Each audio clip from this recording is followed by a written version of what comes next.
when young Ben Gold decides to take on a video game, he takes it on seriously. At 16, he has mastered some of the most complex games in the world. He has appeared on That's Incredible, as well as in Life magazine. While most of us play out a video game in minutes, for Ben, it can take hours. The most I've ever played is 37 hours on one game. And, you know, some games you only play for like an hour or 10 minutes sometimes. Some of them only let you play for 5 or 10 minutes. You know, others will let you play as long as you can go. It depends on what type of game you're playing. Why, Ben can even do a television interview while playing. How do your parents feel about all of this? Well, they just want me to, you know, get a job or something, and I just got one writing for a magazine, so they're pretty happy. Which magazine is it? Joystick. The video game magazine. Ben, along with about a half a dozen other video game masters, are traveling through the Dayton area, challenging others. This weekend, they'll be at Video City near the Dayton Mall, and they're doing all of this to raise money for the fight against cystic fibrosis, as well as at the same time, they're searching for other players to become a part of the American team in worldwide competition. And so Ben and the others continue to practice at their video craft, playing sometimes 10, 12 hours a day, chalking up not just tens of thousands of points, but hundreds of thousands in just one setting. But the ending is always the same. It's the game that wins. Sorry, Ben. It happens even to the best of us. For News Center 7, I'm Ken Jefferson.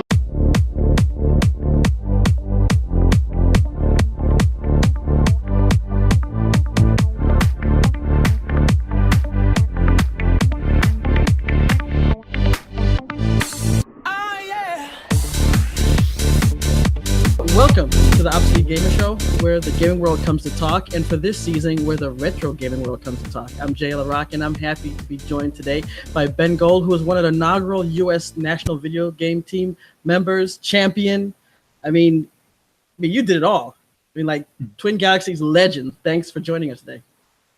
Wow, Twin Galaxies legend. Well, you know, it's funny because I never really think much about that time period. I mean, it's funny. It's fun to see Walter, Billy, Steve, Joel, you know, to once a year, I'll usually go to some sort of event, hang out with them. And I kind of stay away from all the stuff that's on Facebook, you know, about, you know, who got what score in 1982 and was this real or not real or whatever. So I kind of look at it like, you know, I had a fun time. It was part of my childhood. Honestly, I didn't think about it for 15 years. And only when Walter and Billy kind of tracked me down in the early 2000s and said, hey, there's a resurgence and there's movies and there's all this stuff. I said, oh, we're famous again. Well, I thought I already got my 15 minutes of fame and I was happy with that. You know, it's interesting that you said that because I was reading this really nice article about you in the Dallas Observer, and they were talking about like basically your beginnings. And I know that often, you know, when someone has done something that was more in the past, and then, you know, everyone wants to keep asking the same questions over and over again. I know that can be a little bit crazy, but it's just that, like you said, with retro gaming coming back, where not only people want to play classic games, but they also like to collect, you know, the consoles and the cabinets and things like that. I mean, that period where it's like you didn't really think about it, was it just a matter of, like you said, you figured, hey, that was my time, let me move on to something else? It was kind of, you know, we didn't have Facebook or YouTube, so it wasn't like I could go and when I was on That's Incredible, okay, it really was 15 minutes of fame where I was able to, you know, we had 3 TV networks. So literally when I was on TV at that time, it really was a big deal, much bigger than today because you got cable, you've got internet, you've got millions of people can put their voices out. And at the time, really 3 big networks. So on one hand, that was really interesting to be really famous for a very short period of time. But, and I always tell the story that, you know, I took my phone off the hook. And that was the one time in my life where I put the phone, so when it was over and I kind of, you know, my folks recorded it, and I put the phone on the hook for the next like 3 hours. I put on the hook, it would ring, and I would talk, I would hang up, and it would ring. It was like nonstop. And that was kind of fun. But But after that, I didn't have a way to monetize it. I couldn't create my own YouTube channel. I couldn't, go do the next thing. We were hoping, that was the thing as a kid. We were hoping that video games were going to be like what it turned out to be in the early 2000s, where we would be in stadiums and there would be women screaming and there would be, the Millipede Championship and 2,000 people come and we narrow it down to 2 people. And, that was kind of what we thought. And, stadiums cheering and having it on the big screen. But evidently that didn't happen to us. It just happened to a later generation. Yeah, and what was interesting in some of the interviews and stories that I've read about that time is it looked as if a lot of people, I guess, not maybe a lot, but a few key people, especially like after That's Incredible, that people thought, hey, this is going to be that moment. And there was other shows that were launched. And in the end, it didn't work out. Now, as far as the video game industry, we all know about the crash and everything. But is there something that you being there, like in the middle of it, that you saw that was the reason why it was this thing where it's like, oh, it's on this TV show, we're going to launch this TV show, and then all of a sudden flatline? I think it flatlined because the business model was flawed.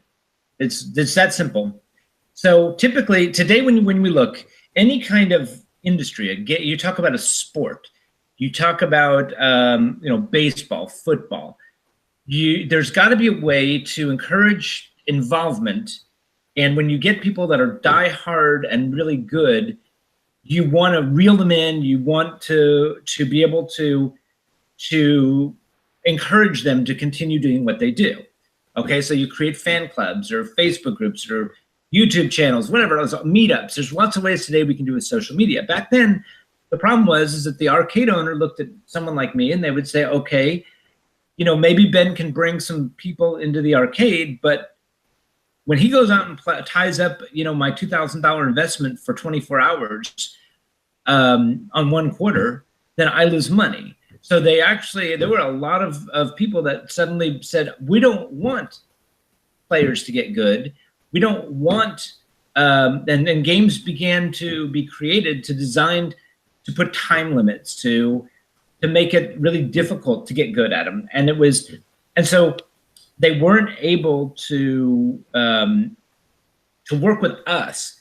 The other mistake that they made, and this is a big one, was they didn't realize that the players were the end users. They kind of thought the arcade owners were the end users.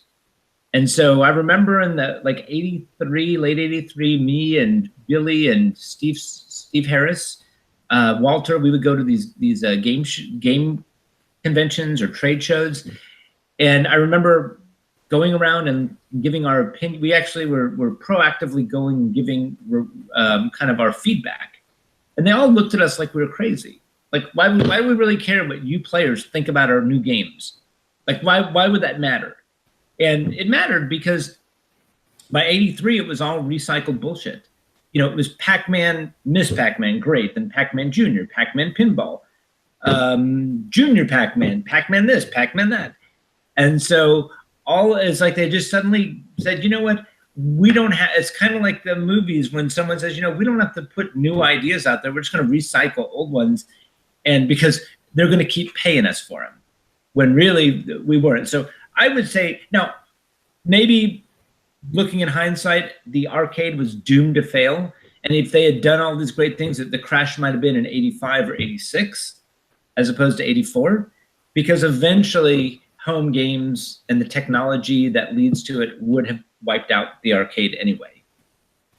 Do you think that it also maybe needed a time to mature and I guess be seeped into every day? Because I remember where people talking about in documentaries where when you started back even like in the late 70s, it was almost kind of like the arcade was hidden away. And then slowly they made it where it's like, oh, come to this arcade. But there is still such a big disconnect between people who said, hey, this is a brand new thing, a nice hobby, things that you can have fun with. And people are like, you're wasting your time. What is this? Stop doing this. It's for kids and things like that. So you needed more of that time where people got used to gaming so that it could really be popular. Do you think that's also why maybe people weren't ready for it on TV? Because so many of those people watching TV looked at games as for children only. It's hard to say. I think that the problem is that the interest in arcade gaming was waning. So let's put it this way, if TV shows can make money, they're going to do it. So I think that I remember there was a cable show that I posted on my, I don't know if you ever seen my YouTube channel, but if you look up Ben Gold Video Gamer or Video Games on YouTube, I have like about 30 videos. They're just like, they're the original That's Incredible. There was a cable show that was a pilot, a couple of interviews, things like that, and some stuff more recent. But conceptually speaking, I think that it was just the interest in gaming went down. People just didn't want to play video games anymore. So when the arcades started closing down, people stopped going there to hang out.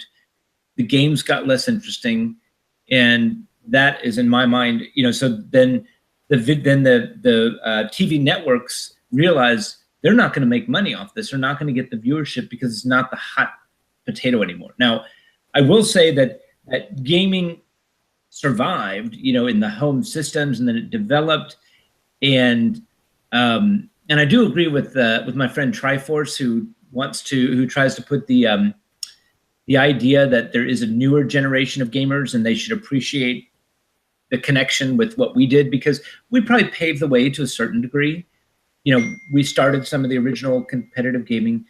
Hold on one second. I just need to see one thing. Okay, never mind.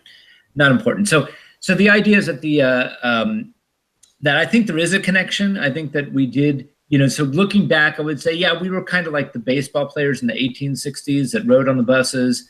We had no idea if we'd make money. We actually pay, I spent my own money to go out to different events and to be in broken down buses and stuff like that, because we kind of just wanted to find other people that wanted to play with us, and we wanted to create that gaming atmosphere. But I don't know. I kind of wonder, I remember in 2010, it was Steve Sanders, myself, and let me think, Fatality. Okay, Jonathan Wendell, Fatality. And I remember Steve put his arm around Fatality and said, he calls him Jonathan, you are living the lifestyle that we dreamed of living. And I said, yeah. I said, that's what we thought we were going to be doing. We thought we were going to be traveling the world, making 6-figure income, and be famous on the fact that we were the best gamers out there, period. But there wasn't a way to monetize it at the time. Yeah, and it was interesting because when you look at when gaming, especially competitive gaming, came back, it was like, yes, you still had the arcades, but then you had people playing with computers, and eventually people actually were going to LAN parties and connecting that together. And it seemed as that was the community that really started to push everything. Like, true, console games and everything, that was huge as well. But I think that the community aspect really came together when people were able to get together, even though people always look at gaming as being antisocial. A lot of it is social, from arcades to LAN parties and so on.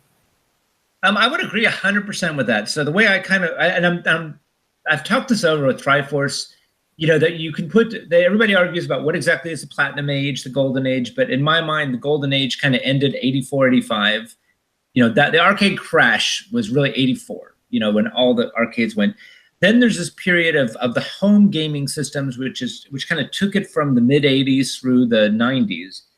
And then the computer games, the LAN games, the internet games, that's when I think where you really got the community element of it. And I would agree that at that moment when I remember in early 2000, I was living in Romania and just met my wife, and we created an internet cafe. Okay, so it was like 2000. And I had gone 15 years. Rip Van Winkle did not play any video games, maybe Tetris, in 15 years. And I remember that we said, well, I guess people are going to play games, so what's out there? So there was Counter-Strike. And all these 10-year-old kids kept wanting for me to play. I mean, I was the owner of the arcade, and we got it set up. We could play all in our LAN. And it wasn't because they were interested in my, me being a video game legend. It was that they need somebody that could take 2 steps and then boom, I'm dead. And I learned very quickly, that's all they wanted was to have someone that they can go and get extra, get frags and And I'm like, oh my gosh, this is very different than the game. From legend to cannon fodder. You got it. And you know, and I remember I there was a period where I took it serious for maybe a couple of months. I mean, where I mean, I would do the overnighters in arcade. We'd have it, so we'd have a group of people that would play at, you know, 10 o'clock, and we would play till 6 in the morning. And I realized that I could have probably been a good Counter-Strike player. Don't know if I would have been the best, but I also realized I probably wouldn't have stayed married either. So I kind of realized that there's a kind of a pros and cons. So I kind of just said, you know, I look back, I say it's a great memory.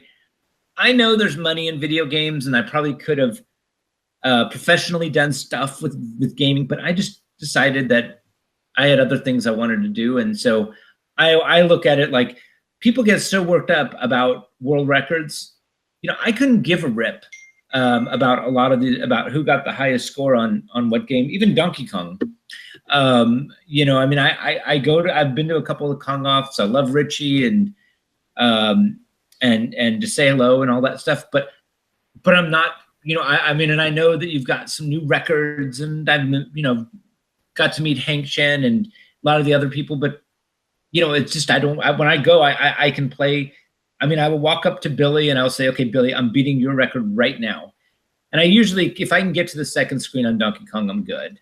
Okay. And that's about as, so I don't really have this passion to relive my childhood and play the old games. I can play Millipede pretty good. That's about the only game that I could still do. I could probably kick someone's butt, but everyone except for Donald Hayes. I can beat everybody in Millipede but him. But anyway, you know, but I don't sit there and say, oh, Don, you cheated. You had your dip switch was set to this level, and oh my gosh, you know, and I sit there and I look at these inflammatory, like there's nutcases. Some, I won't name names, but we all know them, the ones that insist on getting attention as having played these obscure games that I never played them at the time.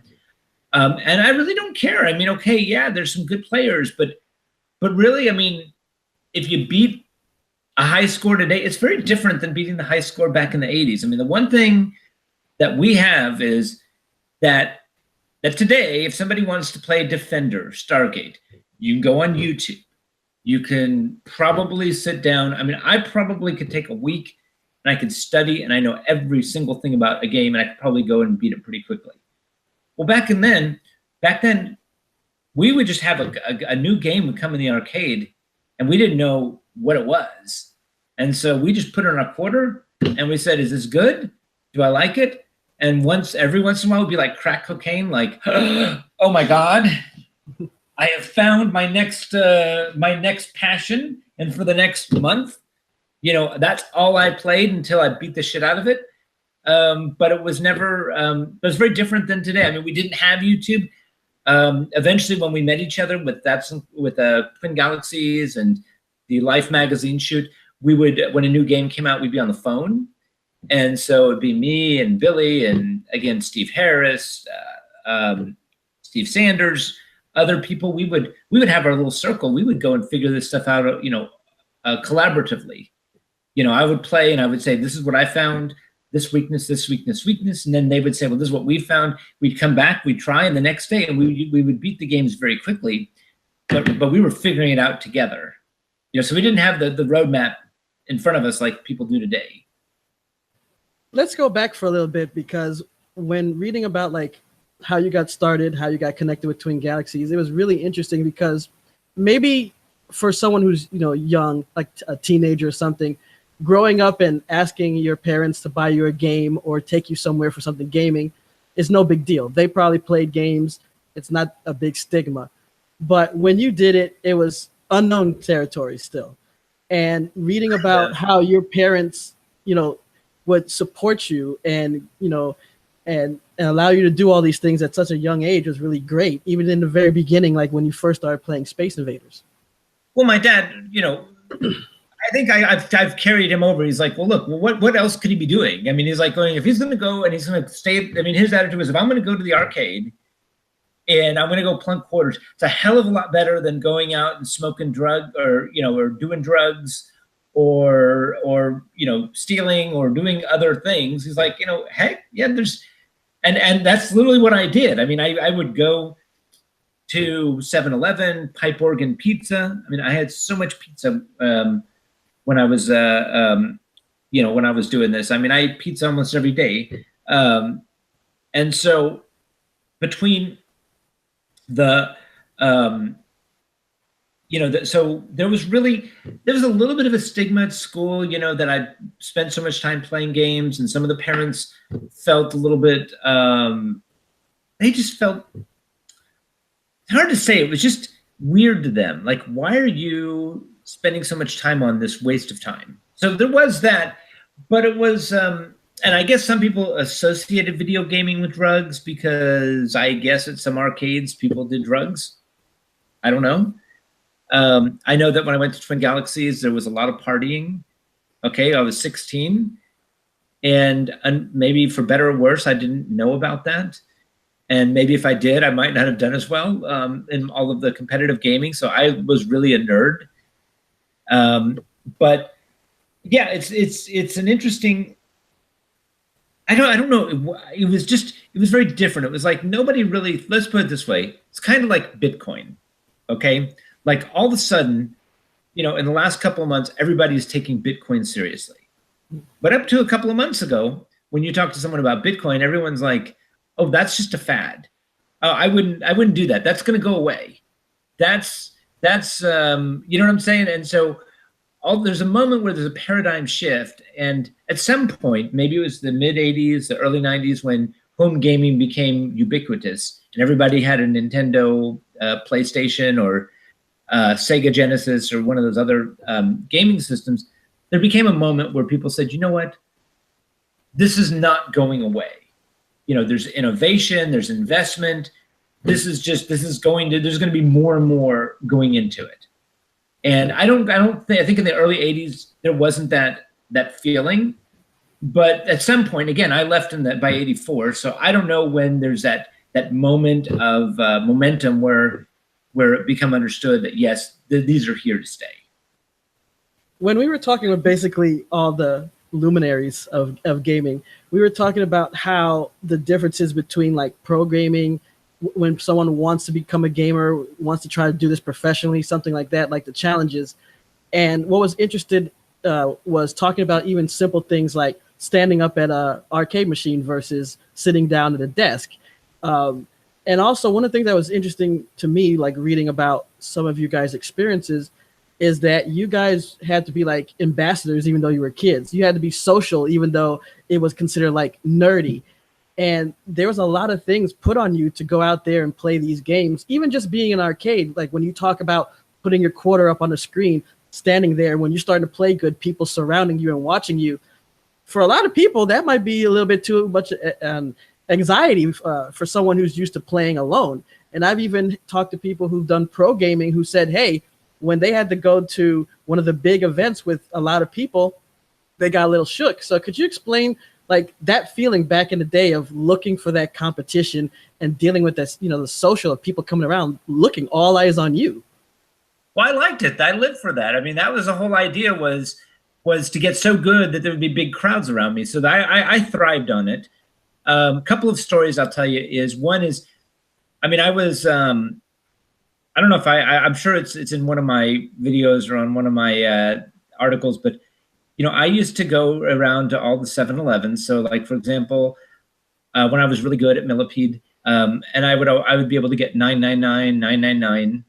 Okay. And I would go and I'd become the best at the game. And then I would go to all these game places that other people weren't. And I would just put in one quarter and they would have, it would be Joe, for 320,000, 340 and 380. Those were the three high scores. I'd play one game. I go 999, 999, Ben. Okay. And that's it. Okay. That was kind of like my way of marking my territory. And so sometimes I would go in there and there would be Joe sitting behind me with his mouth open, like, where the hell did you come from? Sometimes I've had people go, they would come to an arcade and they'd say, so you're that guy, So But that was kind of one of the things that I did. Another thing that was interesting was when I got into Twin Galaxies, I remember a really funny story where I think it was my second or third trip. I think it might have been for That's Incredible, for the doing that. And so we'd done Life magazine, and then I was flying into a time when at the time we would go to Chicago, and in Chicago I would take a commuter plane, a really small one, and I think that I happened to be on the plane by myself with the executives from Atari. And there were 2 or 3 executives that came there for this event. And I remember when I got there, there was this big, they were afraid as hell that I was going to do something, to make a mistake or look bad to these executives. And actually, with the executives, I didn't give a crap who they were. I mean, I'm like, oh, you're with Atari and you're coming to the event. And we talked on the airplane, and I just told them all the things I like. I probably told them what I didn't like. I didn't really give a shit who they were. And literally when we got out off the plane, I ran into, the arcade to see Billy and Walter and all those people. It was like, yeah, these were nice guys to talk to, but, I didn't really care who they were. You know what I'm saying? And I think I made a good impression, but I was told that that they were trying to get a hold of me to let me know that I'm going to be on the same plane as these executives. But they never did. Can you tell us a little bit about, like, personally how it felt being, like, on the road? Because I was reading about how, you were on the bus and the bus broke down, and, at one point you got to the place later than the others, and you were asking, like, where breakfast was, and they're like, we haven't eaten yet, and all these things where, a gamer nowadays is thinking about luxury, being flown to Vegas and on a jet and all this stuff. But when you were doing it, you were out there going, on a bus, like old school, like, when you're starting out as a musician, it's not glamour and glitz, but you were still having the time of your life because you're a kid, you're away from your parents, and you're playing video games. Well, I remember what happened was that, okay, so I had the summer of '83 was kind of my last big summer. So I spent about a month in Milpitas, California, which is Silicon Valley, basically, right next to Atari. And Eric Jenner and Todd Walker, they both we were really good friends, and Todd came in second, and That's Incredible. And literally I spent the about a month and a half of that summer with them. So I stayed with them. I ended up competing with Eric on a millipede for this cable TV show. And so they actually flew me back to Dallas. So I got a free trip back to Dallas. But I had a really good time with them. We hung out at Atari. I got to meet all the designers, Franz Lanzinger and a bunch of the other people. And if you look at Crystal Castles, I don't know if you've ever played Crystal Castles, but if you look on the high scores, you'll see Ben. So he put all of his friends there. If you turn it off and on, and you'll see that he has the initials of all of his friends. And so he put me. He has like the top 300. And that's, if for Centipede, Millipede, there's Ed, and there's that when you start it over, the bottom 5 scores, they're actual real people. Okay, now the scores are kind of fake, but if you reset one of those machines, they're actual Atari designers. Okay, the initials, and this is the guys who that's how they would do it. And I met the guy from Marble Madness who made that, and so we had a really good time. Then I come back to Dallas, and then Walter's like, hey, we are doing the U.S. national video game team because the video game circus fell apart. And so their thing in Boston, I'm sure you've seen that in Chasing Ghosts, they went to Boston. I did not do that because this guy, Jim Riley, who organized it, didn't like me. He probably thought I was a loudmouth. And so I actually was not invited to be a part of that. But somehow, and I have no idea how Billy or Walter convinced my parents to buy an airplane ticket and send me out to Ottumwa to go travel the country doing the video game thing. And I remember getting there, and yes, it was like, I had no idea, what these guys were living in. But yeah, I think we slept at the arcade. They were broke, and we were trying to get a bus and travel around the country. And it was just really, I kept looking at them and saying, Walter, this is not the U.S. national video game team. And I'm sure that this might get a lot of people that are very angry that glamorize it or whatever, but I'm like, we're just a bunch of kids with t-shirts driving in a car going from arcade to arcade. This is not, the glamorous, like you said, getting the Las Vegas suite, having the audience and playing in front of them. This is going to arcades where maybe 20 people show up, maybe to play with us, and it was a wonderful experience. We have many secrets amongst ourselves, and we probably did lots of things we probably weren't supposed to. And if you think about it today, that you have Walter, who is in his 30s, with like 5 young boys, that would be seen as extremely inappropriate today. But at the time, he was like a father figure, or something along those lines, and he took care of us. But it's funny to think about. But I do kind of laugh when it gets glamorized as the U.S. national video game team, and we're doing all these things. I'm like, okay, we're just guys in a bus that were traveling around. But anyway.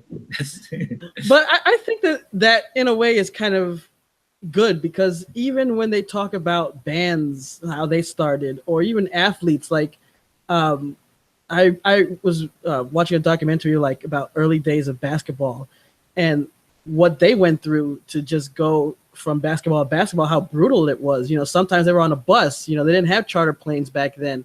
So it's like, yes, it wasn't glamorous, but when you see where video gamers come, it's come along with like a lot of other forms of sports and entertainment, even though people love to have that war or debate over whether video games are a sport or not.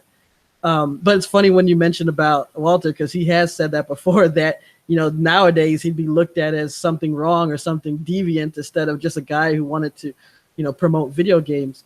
But is there any story during that time, something funny that maybe you never said before in an interview or a video that you'd be willing to tell me, get that exclusive? Exclusive. I know that Walter has, when Walter called me in the year 2000, to kind of reconnect, I was living in Romania at the time, and Billy started reading passages. So they woke me up at like 4 a.m, and they started reading passages from his book, which he detailed when I got food poisoning, and they gave me a shot in my butt, and it was like, I swear that amount, I will never get a shot in the butt ever. It was that painful, and I screamed, and so like a blood curdling scream is how Walter described it in the book. We always, the story that and I've told it maybe once or twice, so I'm not sure if exclusive, but I can tell you that we always argue about, Billy was always the guy that got the girls. Okay, he kind of knew that he had the moves. He had the he was a lot bigger. He was 2 years older. And there was this one time when we were in Michigan, and we're hanging out in this cafe, and it was kind of, for me, I flirted with one of the waitresses. We were all getting along with the waitresses, but it was like there's a really good connection there.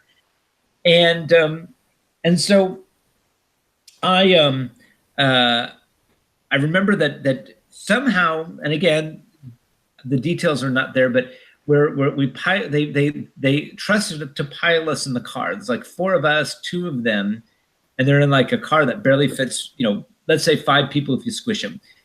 So I was kind of in the back, and I was trying to like lean forward and be next to the girl because she was a driver. And Billy, he won't admit it. Okay, he grabbed and he pushed me, right? And next thing you know, my head hits the rear view mirror, and the entire windshield cracks. Okay, so not the best, not the best. And he, I think my reaction was, "Don't worry, I'll take care of it," or something like that. But it didn't really make the rest of the evening as nice as I had hoped it would be, if you know what I mean. Oh man, Billy Hayton. So when you being on like a TV show like that, I mean, most of us never been on a TV show. The most we have is YouTube. But I mean, what was that experience like? Because you see behind the scenes, being in a green room, being told where to stand, things like that. and reading about like how you had to go on this competition where you're not only playing video games, but you're exerting energy. You're running around doing all that. What was that like behind this, behind the scenes experience? Something that we won't see on the cameras. Well, I think that's a good question. The experience was a very interesting one. All I got out of that was a free trip to California. Like I never got any prize money or anything for winning that competition. And so my folks actually flew, and I think they actually because I was under 18, I think they actually paid for my folks to come out there. So they came, it was like a solid week. Like we got there and they needed, 2 days to do some prep work. They actually, 2 of the games, Buck Rogers and Cosmos, we had never seen before. So they wanted to throw the element of surprise. Cosmos was one of the stupidest games I've ever seen, but the producer saw it and said, gosh, I like this game. Let's put this here. Like I've never seen it since. And it honestly was just a bad game. I don't know where it came from. And so you took Darren, who's now Chris Steele. So, but at the time his name was Darren Olson. Him and Todd and I were very close, but for this period up to it, we were, we were competing against each other. So we couldn't really, it was a very strange relationship, during that. That's what I remember. There's a lot of tension. I tried not to make a big deal out of it, but I wanted to win. They wanted to win, and Todd, in my opinion, was the best player at the time, but they wiped the slate clean. So there was a preliminary competition where Todd did much better than everybody else, but they wanted to make something that was more dramatic. So it's like, if we had done it 10 times, I probably would have won once, Todd would have won 6 times, and Darren would have won 3 times. You know what I'm saying? If they had said, okay, let's restart it and let's do it again. And I just happened to get that one time. Todd really messed up. I played as best as I possibly could. I mean, I did not make any mistakes. And even then just barely beat him. So it was interesting. I mean, I enjoyed it. I had the one thing I do remember was the qualifying match. So in Ottumwa, we were 20 people, and we played these 5 games, and they did a way of rating between ourselves. And so if the high score was 1 million, and I got a 500,000, then I got 50%, 50 points.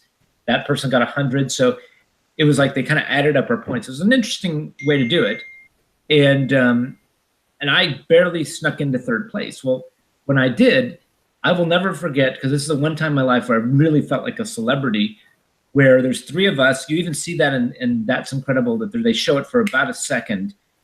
There were probably 50 people with cameras, journalists, and it was click, click, click, click, click, click, click.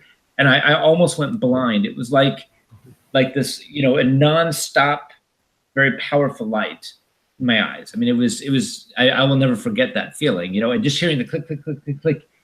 And I'm going, God, this is weird, But again, I try not to let it go to my head. I felt like this, eventually I kind of knew that what goes up goes down. And so I never said, oh my God, I am a celebrity.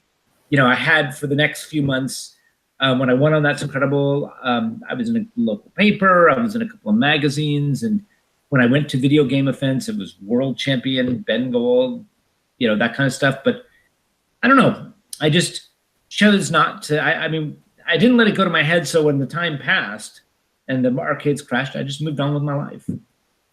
And there wasn't any like fear, especially being on television? Any what? Any just fear or nerves? Like did all that get washed away once the game started? I want to win. That's all I cared about. So I didn't think about being on TV. I thought, what do I have to do to win this? That was it. So it was 100%.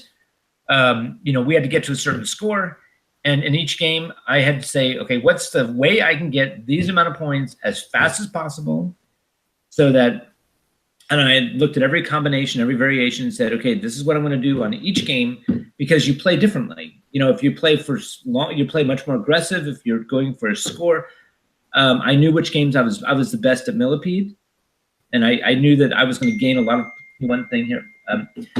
So I knew I was going to gain as much as I could as compared to the other players. So when I played Millipede, I knew that I had to get far ahead on that game. The Cosmos game, I had figured out a flaw in it.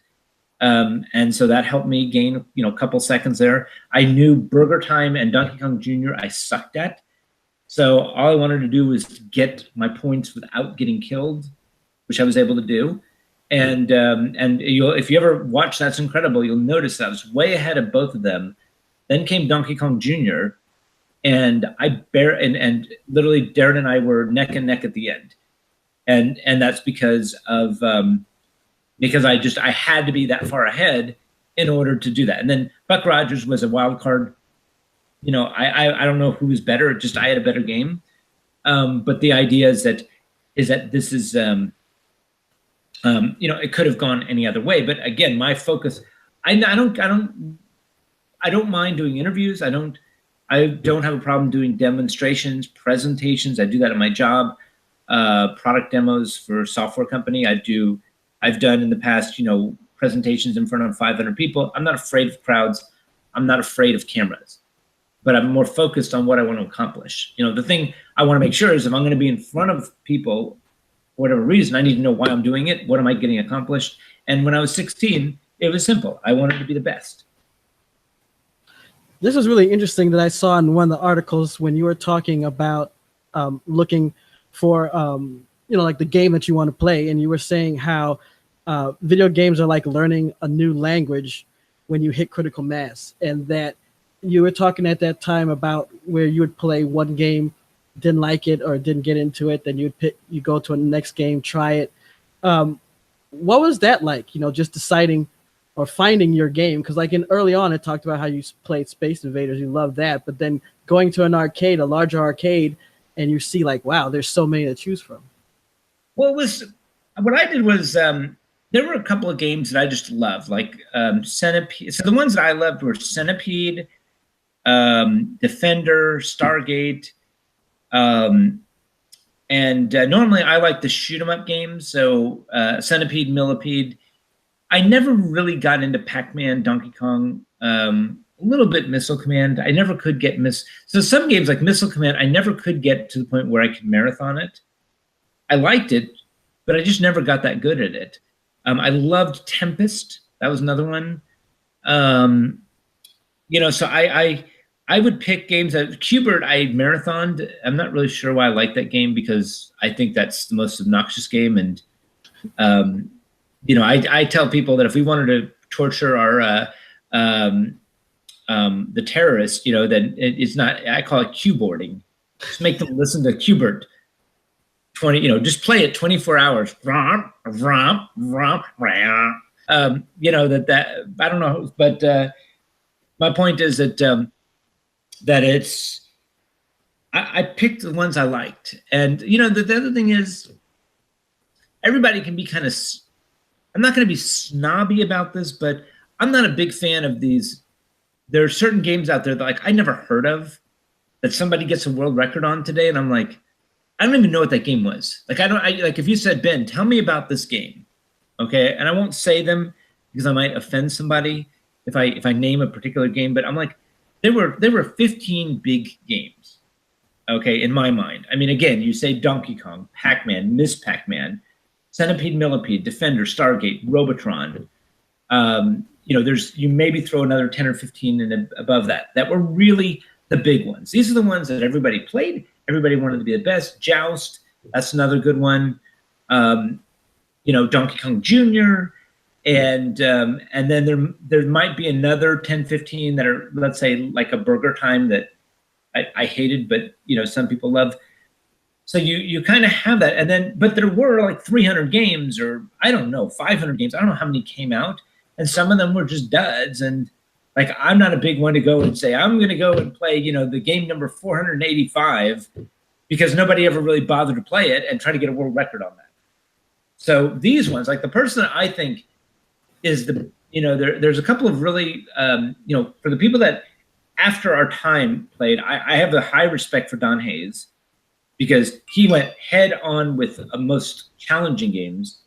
and really is the best at a lot of them. I feel like he's probably the most underrated. I don't know. Have you ever met Don Hayes before? You ever talked to him? No. Do you know who he is? I mean, have you? I've heard of about name. him? He's a good guy. He mastered, some really, really good world records. And I remember in 2005, I met him when we were doing Chasing Ghosts, and I said to him, we're sitting down, and I just looked at him and said, you're not married, are you? He said, nope. Because for me to beat one of the records you said, I would pretty much have to spend 6 months to beat it. I mean, if he, to reclaim, he did 10 million on Millipede, which is incredible. It's hard to explain how difficult, because that's not an endurance game. That's about 8 hours of playing. You only get 6 lives. Okay, you can add more, but they had a cap at 6, so you get a free man every 15,000. But if you go 100,000 points, you don't get more than 6, and you can lose them in 1 minute. Okay, so it's not a marathon game. So that's 8 hours of probably not being able to pee, or having a very, you know what I'm saying, that kind of thing. So very, very impressive. And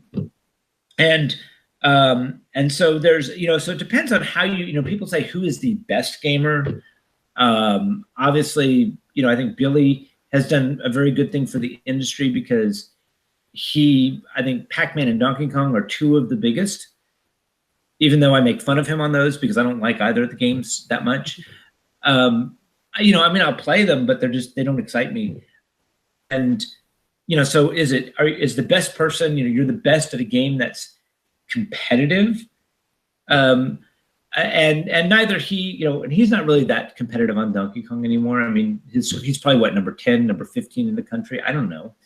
But he knows he's the one who's probably the most famous of it.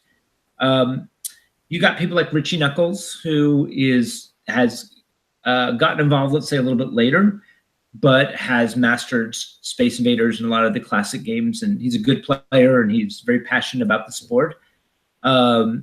You've got other people like Scott Patterson that is more a video game personality per se. So I don't know who's the best, who's added the most to the industry, who's done.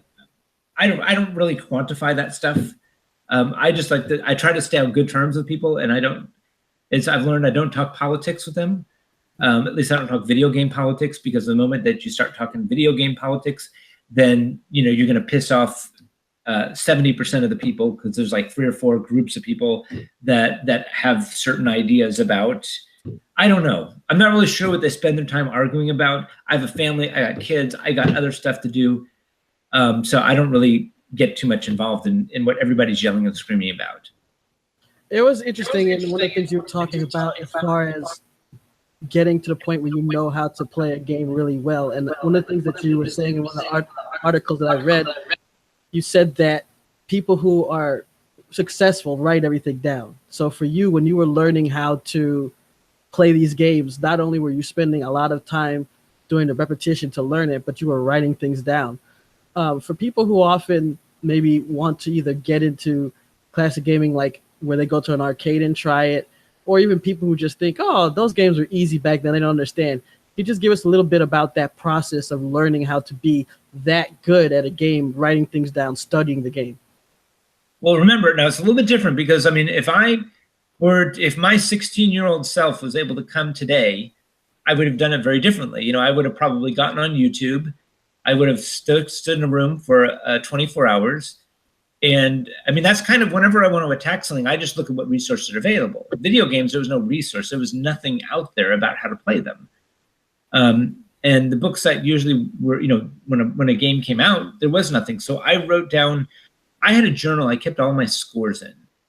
And I did write observations, and there were things I would have dreams, and sometimes it would literally, I would wake up and there would be an epiphany, and I would say, that's what I need to do. And I would play the game the next day and try it. And a lot of times, my subconscious mind, because I was obsessed with it, and it was, whether it was healthy or not, I wanted to master every game, and I wanted to be the best. And so, and to do that, I would study other people. So when somebody was better than me, what I would do is I learned another thing that's helped me in life is I would shut up I wouldn't say a word. I would watch them play. I would study them. So a lot of times, some people didn't know who I was.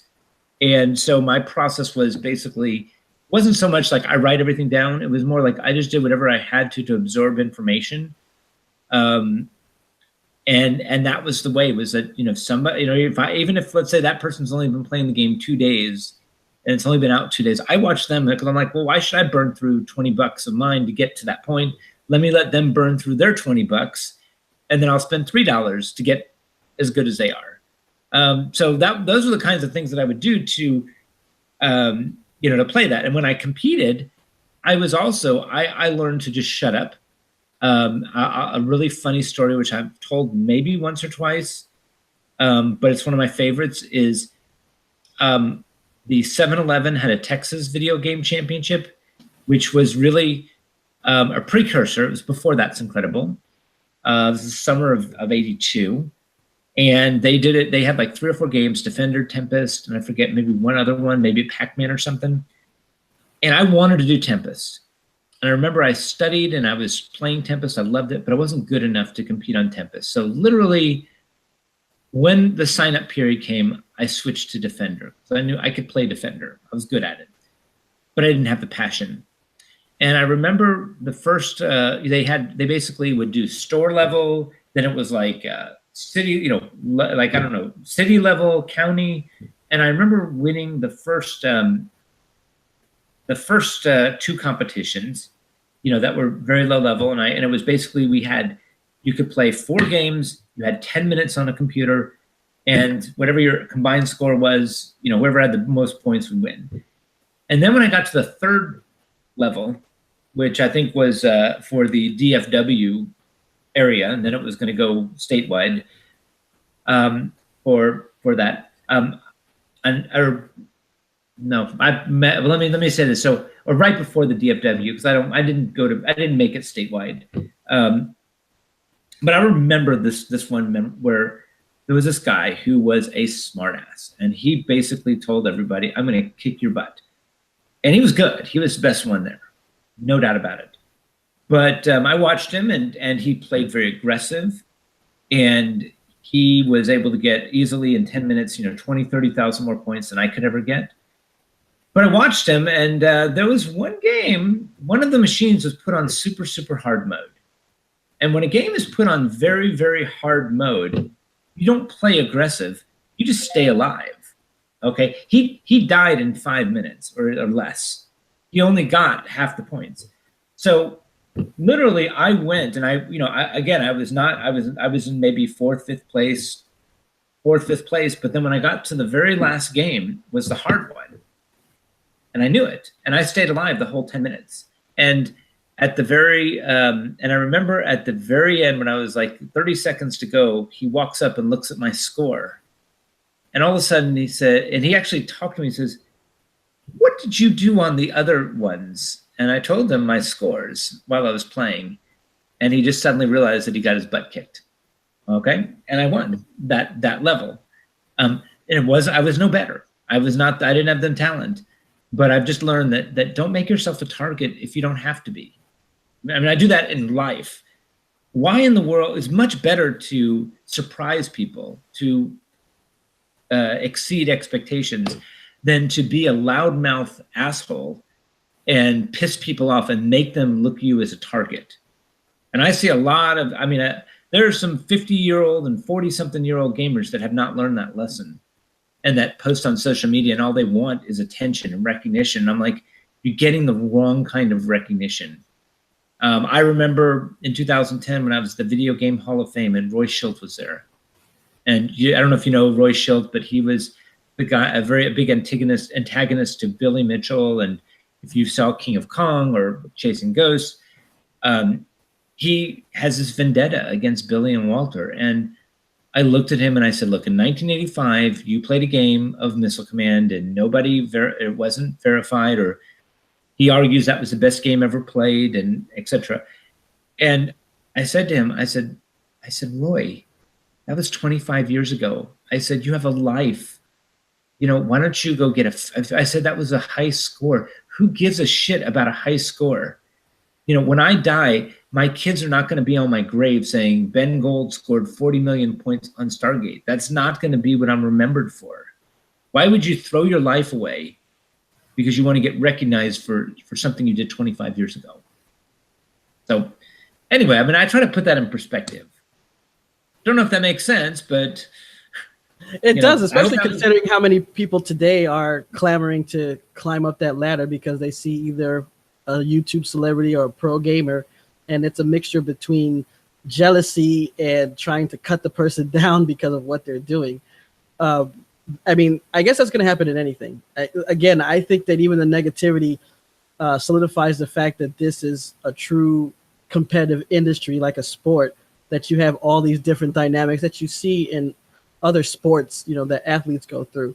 But last thing I did want to ask you about is about like the difference between when you're playing a game, you know, to get a high score and marathoning it. Because when I was reading about the marathon games you talked about, and anyone who is watching marathon knows that sometimes the idea is getting so many points so that you can take breaks and stuff. But for people who are maybe not familiar with marathon gaming, can you just explain like how tough that is, you know, especially on these consoles where you're standing up or on a stool, and what you have to do mentally and physically to prepare and make it through a marathon? Well, back in the day, you know, when I got the world record on Stargate, and I think the story very quickly was, it was the summer of '82, and I was getting into this big high score match with this other guy, Connell, that was here in Dallas, and he get 3 million on Stargate, I got 5 million, and we were trying to beat each other's scores. And then one moment, you know, I got 10 million, and I'm like, okay, we're done with this stupid rivalry. And then he went into the arcade at the very moment it opened. He played till midnight when it closed, and he got 17 million. And I'm just like, okay, I'm sick. I'm not doing this. I'm not going to waste my days playing this stupid game. So then I called Williams. Williams got me to Walter, and I said, Walter, what's the world record on Stargate? Let me just get the freaking world record. And it was 36 million. And I said, that's a day and a half. Not a big deal. Let's just do it. So I put my quarter in and started playing at 9 in the morning on a Saturday. And so, I mean, it just seemed, the thing is that you have these games, what they would do is they allow you to hold up to 256 free men. Okay. And at 256, if you got 257 free men, it would start over to 0. So you never wanted to turn it over. So I never really had a scientific way. There's some people that have actually, every time they get a free man, they would have a clicker, and they'd figure out, you know, how many lives they would have, because the screen would only show you 10, but you could have 256 or 255 that are sitting there. And so it has to do with the 2-bit, you know, 2, 4, 8, 16, 32, 64, 128, 256. So that the binary element, and they never thought anybody would ever get 200 and, you know, that many free men. I do remember that it was the first, I've done 2 marathons. Both of them were 36 hours, Hubert, and the first one was Stargate. And I did the overnight thing. The hardest part was between 2 and 5 in the morning. I mean, that was insane. My dad actually stayed up with me. I had about 8 to 10 people that stayed overnight in the arcade when I did it. And they were really, really good to me. You know, I mean, it was a good experience. I remember that the Sunday when I did, it was kind of, that was one of those periods where I looked behind me and people watching, you know, everybody did. I do remember right as about, you know, I was finishing up and I looked and I said, hey, the screen is green. Did you see that, guys? The screen is green. You know, it in the back, and everyone's looking at me, no, Ben, the screen is black. You know, the background is black. It's not green.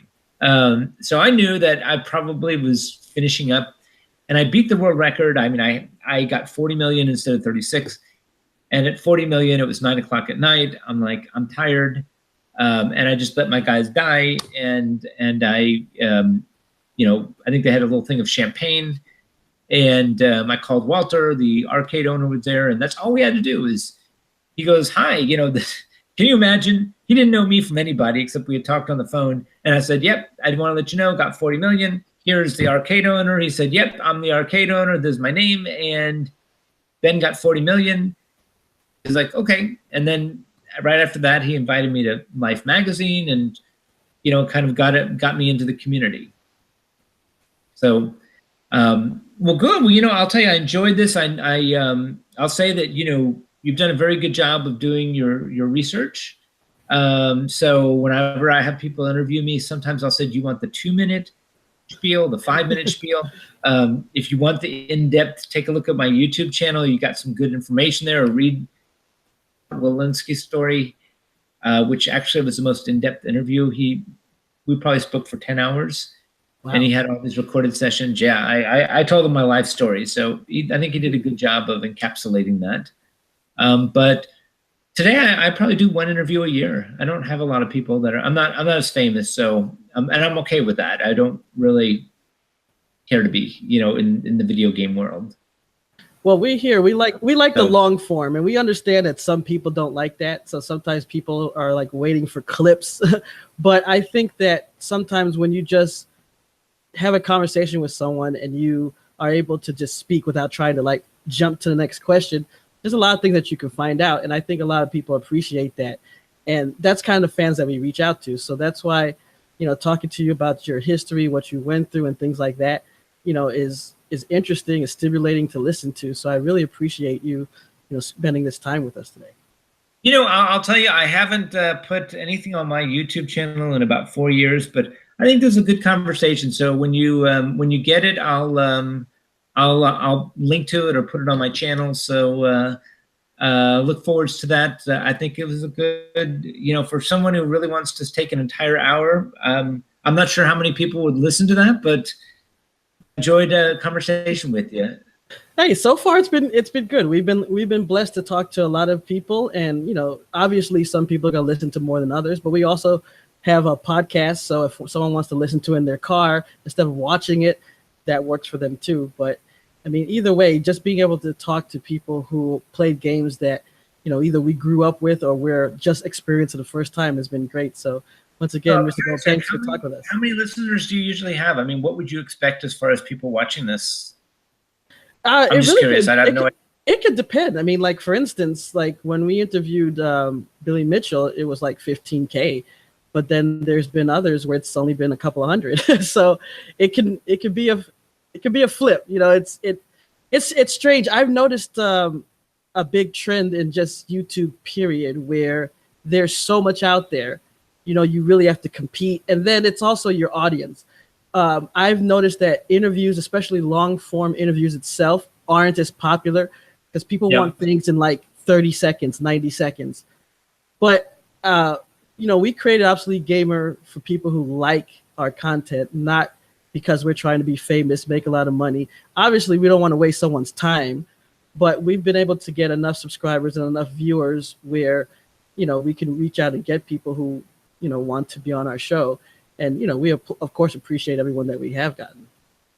Well, good. Well, look, it was a pleasure talking to you. I wish you the best of luck and the best for 2018. And if you can send me the link on YouTube or on Facebook when you have it done, I would love to be able to see that. Okay? Certainly. Well, thanks again, and have a great weekend. You too. Right. Bye-bye. Bye-bye. Hey, guys, listen. You like the games? You like the interviews? You like the shows? How about you click on that subscribe button and also give us a like? We really need your help here, huh?